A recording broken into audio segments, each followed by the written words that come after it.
Présent sur les sagas industrielles et familiales aujourd'hui, coup de projecteur sur l'entreprise Richard dans la Drôme, une huilerie artisanale fondée en 1885.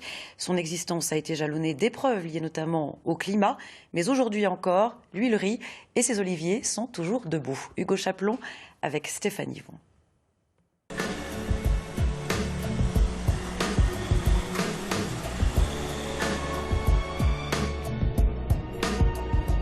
Et là, c'est vraiment le contact en direct chez les gens. C'est du service directement à domicile.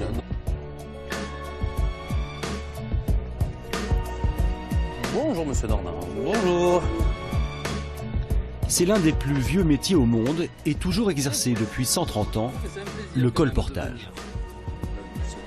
Je reviens dans 2 mois comme d'habitude. Je vous préviens un petit peu avant. Donc ça donnera tout début juin. Voilà. L'histoire des Richard commence en 1885 au pied du mont Ventoux, côté drômois. Henri Richard fabrique son huile d'olive et la livre de ferme en ferme. Son fils Marcel reprend le flambeau et développe la production à Nyons jusqu'au gel de 56, un tournant pour l'entreprise.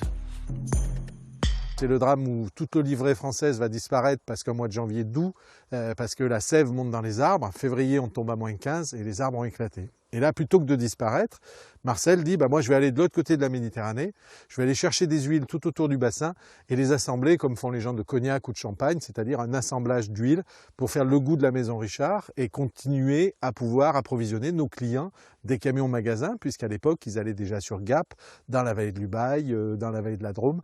Bref, c'était la tournée où on vend en direct aux particuliers. Au lever du jour, ce n'était plus que ruines fumantes refroidies par les dernières... L'histoire familiale aurait pu s'arrêter à la 4e génération, en 2006. Un incendie ravage le moulin Richard à Oust-sur-Scie. L'outil de travail et les stocks partent en fumée. Sur place, le patron Patrick Richard et beaucoup d'employés contemplent le désastre. On a vu beaucoup de flammes, beaucoup de feux, mais j'ai pas de notion de ce qui a pu se passer. Tout est détruit. Ah oui, aujourd'hui cette entreprise elle doit redémarrer. Elle peut redémarrer. On va tout faire pour qu'elle redémarre. Patrick Richard fait renaître l'entreprise du côté de Montoison dans la Drôme. Depuis, la société familiale ne cesse de se développer avec 3 autres moulins et une quinzaine de magasins dans le quart sud-est, en plus du réseau de colportage. On va pouvoir déguster surtout. Une croissance qu'il mène avec son fils Louis, la 5e génération des Richard. Un travail en famille qui peut parfois s'avérer compliqué. Il faut savoir s'engueuler aussi. Ouais, c'est nécessaire. C'est nécessaire à un moment donné de casser la glace, si ce n'est pour savoir le point de vue de l'autre. Parce qu'aujourd'hui, quand on travaille entre père et fils, on peut se retrouver le soir autour d'un dîner ensemble, mais en ayant eu des différends dans l'entreprise, c'est de savoir faire la part des choses. Et puis généralement, quand on s'engueule, derrière, c'est une libération et pour l'un et pour l'autre, parce qu'on a réussi à se dire les choses. Et généralement, quand le plus dur... Mais on s'engueule avec respect. Mais pour le chef d'entreprise, la transmission du savoir-faire et de la société ne peut s'imaginer sans un Richard.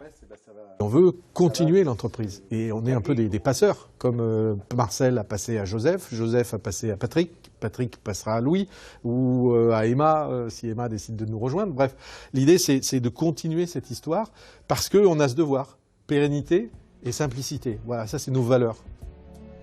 Aujourd'hui, le colportage représente 60% du chiffre d'affaires de la société et l'avenir se dessine avec la vente en ligne.